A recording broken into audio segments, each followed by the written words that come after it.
What's up, guys, and welcome back to the infamous project. Today is a little bit of a sad day because it's a finale and it's a sayonara video to the twin turbo 89 Coyote swap notch sitting here behind me. Now, if you guys have been following my channel for a while, you would know that this car has kind of been in and out of, I guess, the highlights or the playlists or whatever it might be for almost 3 years. So this car came into my life completely randomly. A guy in Houston reached out to me, was like, man, I have this car, are you interested in it? And I was like, I'm not big into Coyotes, guys. I'm not. I push the Godzillas. I like the push rod, nothing against Coyote. We know they make good power and everything else, but I actually passed on the car. 2 days later, I get a gentleman who reaches out and says, man, you got any Coyote swap notches? I'd really like to have one. And I'm like, maybe I can put something together here. Long story short, that guy really wanted the car. So I ended up with it, but it was not in the shape and form that it is right now that you see behind me. In fact, the car, it was built and it was Coyote swapped and it had the twin turbos on it, but that was just the surface. The foundation was there, but we needed to do a lot of stuff. And that's what I want to cover in this video here before the car goes for transport. And hopefully I'll see it again in the future, but you never know. So stick around and find out the rest of the details on this twin turbo Coyote swap notch.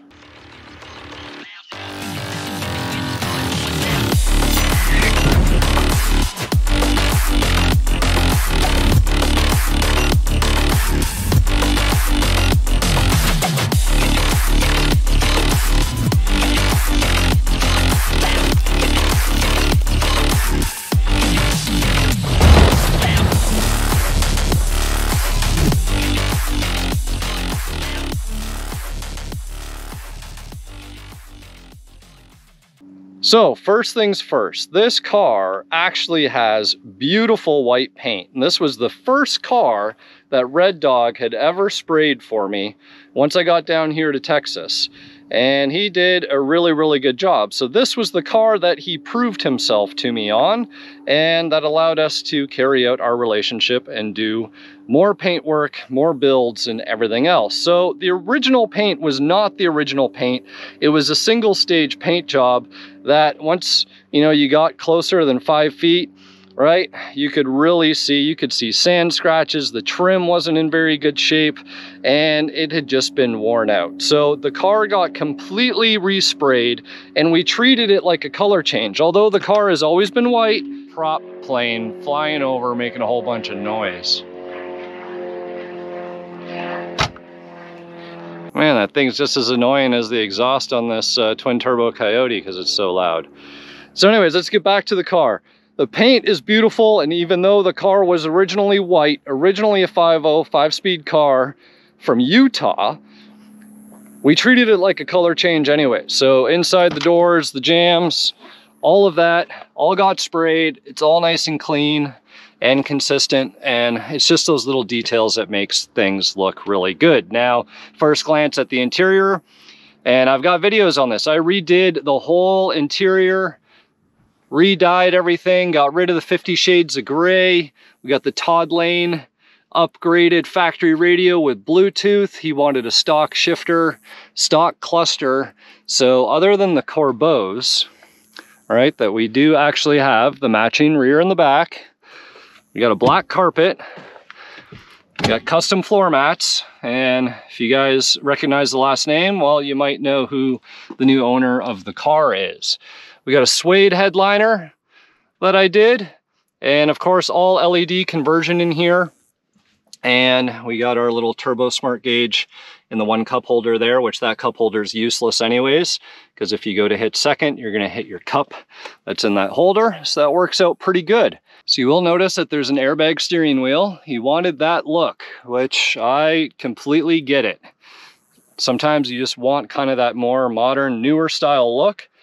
New window switches, all that stuff, doorman door lock actuators. Guys, we got the Fox lock system in here, right? So all of that works. We can pop our trunk. So there's our Taylor battery box. We got the JBL Base Pro hub, 10-inch, actually 11-inch woofer, I believe, and the spare tire well. And all of our 4 fuel system controller is there.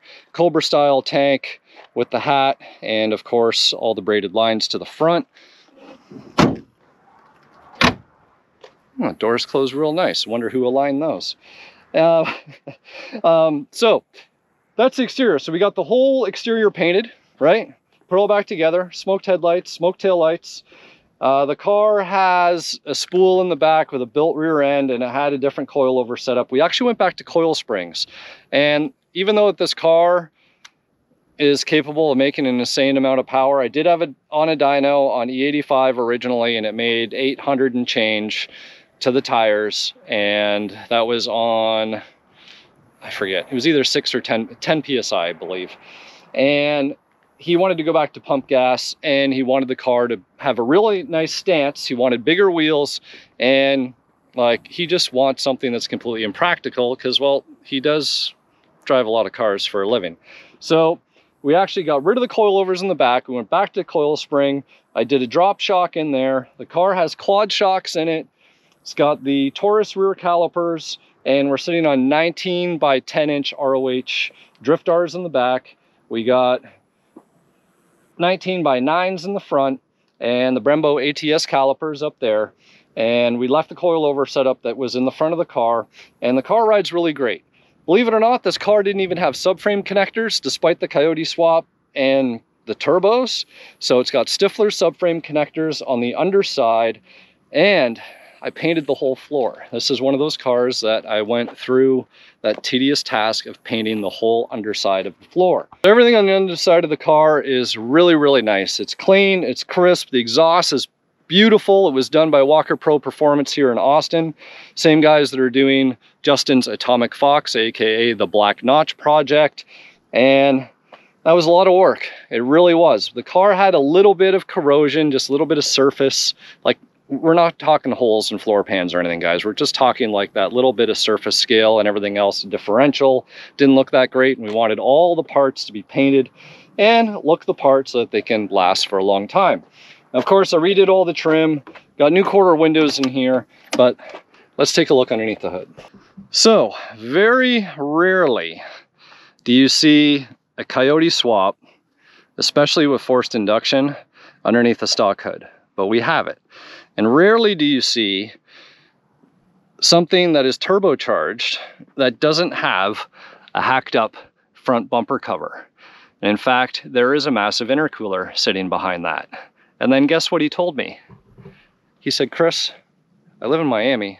I need AC. And I'm like, you gotta be shitting me. So now you want me to jam an AC condenser in between the massive intercooler and the radiator, and we got 2 turbos making all types of heat sitting up in the front here. You can see the massive intercooler here, okay? I had to do a lot of trimming modification to the front bumper cover and the support for the headlight panel, but we managed to get everything to fit. And I've got 2 10-inch Spall fan pushers that are kind of down under here, pushing through the bottom side of the intercooler, going through the condenser, through the radiator, and that's on a delayed timer. And then I've got this amazing brushless Spall fan, which I'll have to get the part number for you guys. It is kind of right there. And this guy moves air like no other, and does a really, really good job of keeping things cool. It got the Funk Motorsport turbo blankets. We got titanium exhaust wrap on the pipes there, just trying to keep things cool in the front of the car. And this setup has actually worked here in the Texas heat, which is great. And of course, we did the AC conversion on the car, so we got AC. But what did that mean? That meant that we needed to move the power steering pump. We needed to move the alternator stuff and everything because of the brackets. The way that he had it set up, the AC compressor location was taken. So this car is actually running a Volvo electric power steering pump. I got videos on all this. The pump is hiding down in the inner fender here. I got a potentiometer that actually makes the pump think that there's an ECM talking to it, because it does typically require some signal, otherwise it's going to end up in limp mode. And that pump is successfully running, and a lot of people ask me this. It's running the power steering and the Hydro Boost, and it works.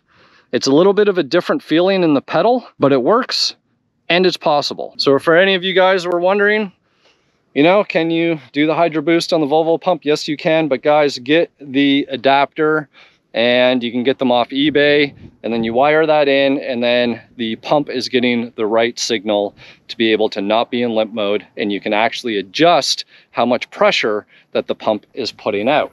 So that is pretty much it in a nutshell, guys. There was a lot of, I guess, just cleanup, a lot of wiring that I had to do.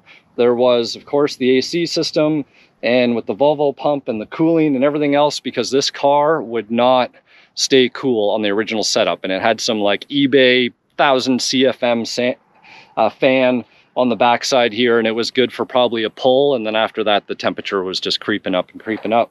So that is pretty much it. Wiper delete. Wanted to keep things clean. You can see we actually shaved the wiper right off the cowl here, so that is gone. Wiper is gone. So just a couple little subtle things, but really nice car. Really happy with the way that it turned out.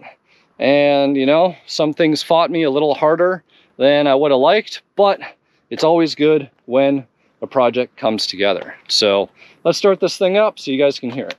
So another cool thing about this car is that we actually kept a factory gauge cluster, and we just ran sensors off the Coyote motor with the Fox body style sensors, so we could get the oil pressure gauge to work, could get the coolant temp to work, and of course for the tach, that is running on a Dakota Digital BIM module signal switch off the OBD2 port.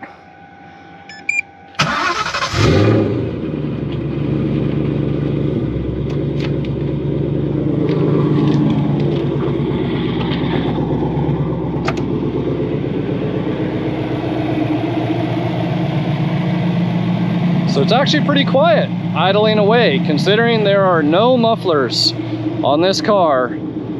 It is straight pipe, 3-inch wide into the 2.5s. So you can hear the pushing fans just turned on. Here's the delayed timers. So you can actually adjust those up to a minute, and that's for both the electric power steering and for the fans.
There you go, guys. You can see this car works really good.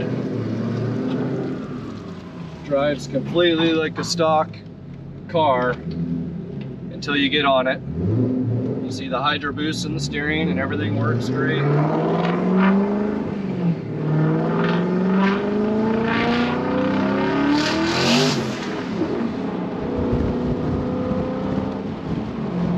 This is only 6 psi, so we can turn it up with the boost controller to 10, and I'm not doing that. So last thing we need to do is wreck the car right before it gets picked up for transport.